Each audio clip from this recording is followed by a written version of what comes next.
which brings me to my next thought. In your books, in your podcast, on your blogs, you are someone who mentions, your habits are what make you who you are, and you need to do it today. The title of the book, but apart from that as well, your practices are very, very similar to that. Now, initially, when I was listening to your podcast, it was called the Productivity Podcast. And then it moved to becoming the Darius Foroux Show, right? Yeah. How was that journey? Like, what was the need to change the name? Was it because you were changing the content, or was it the process that you were going through?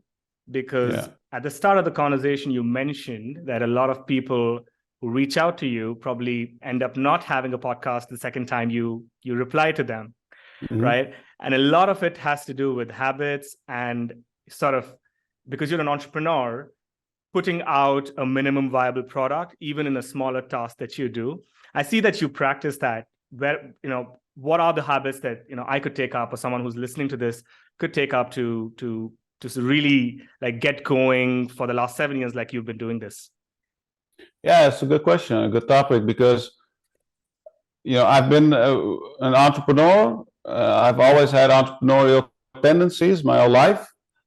And when I started this whole journey, I didn't think to myself, wow, I need a publisher, or I need someone else to help me. I need someone, like I said from the beginning, I thought, how can I do everything myself? Because I don't want to be dependent. I don't like that feeling of relying on someone else to do things for me. I just want to get them done instantly, hence do it today.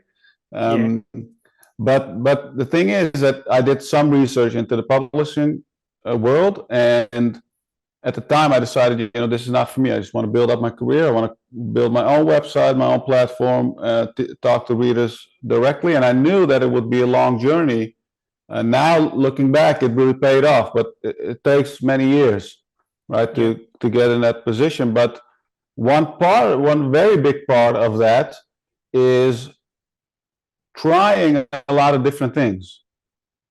And I was talking to someone the other day who was saying, well, I want to start, like, I can't remember exactly what it was, but like a physical product business with, I think, candles or, something interesting.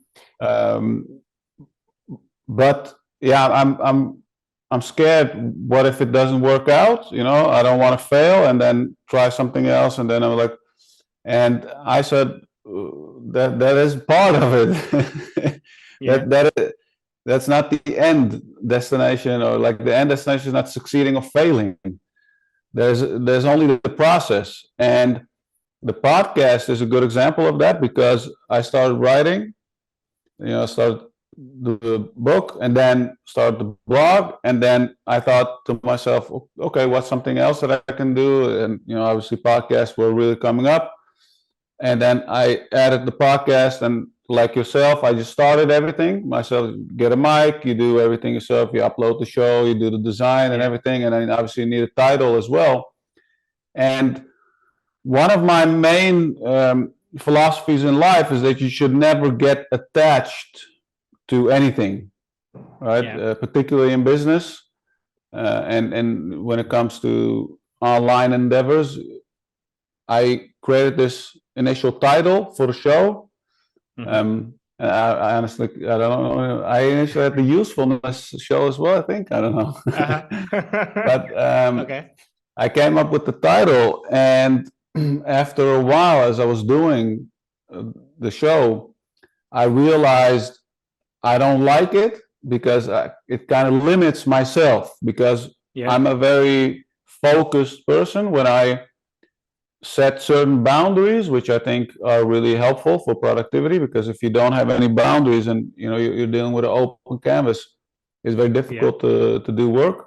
So I set the boundaries quite small, where I would say, okay, I want to focus on productivity and overcoming procrastination, but then I realized I have other interests as well and other things to talk about.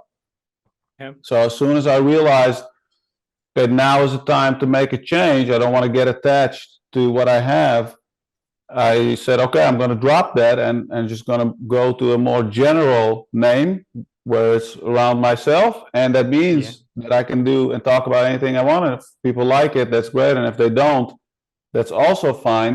But I wasn't afraid to let that go. And the reason that a lot of people say, well, you need to have a very specific title or audience, etc., is like you can reach particular people or people who search for that, or it's maybe it makes sense for a lot of people. But I didn't think that way because it wasn't really my primary thing, and still isn't. It's like as you know, like I occasionally upload a podcast episode whenever I have something to say.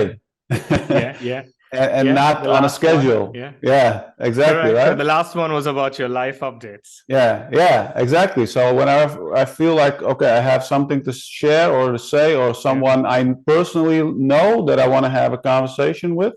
So basically for the past 2 years or so, the people who have been on my podcast are all people who I personally know, all of them. And I talk to them, generally. So I feel like we can have a better conversation for others to have something useful out of it. And makes sense. Yeah, and that's because my primary goal is to maintain my blog and write books. And in Do It Today, I talk about how focus is so important, and that those are not things that are I just write about, but those are real things that I have to live, because if I don't, then the quality of my work will suffer. So I always make sure that I keep those things in mind, right? So like not getting attached to certain things. And basically it's the same advice as in writing, when I think Stephen King, right, said, kill your darlings. It's the same thing in business, right? Sometimes you have to kill off certain products or change products or a strategy, etc. So it's a better fit, whether with you personally or with the company or with the customer or the reader, etc. So everything has to make sense. And one of the things that I always do is like I'm constantly questioning everything that I do, whether it's still working out, for everybody. Still does it make sense for, in the case of a podcast, does it make sense for that person? Is it helpful? Are they getting something in return? So those are the things that I always think about. Super nice. I mean, it's really nice to know, because what you're saying right now clicks really well because you're someone who tried out doing videos on YouTube, and then you said, no, it's going to take some time away and the quality of the work. And I think your audience as well is the audience that loves reading innately, and also ideas that sort of click when you're hearing onto a podcast and not just like sitting and watching videos, because there's a lot of distraction when I do that as well. Right? Very interesting, Darius.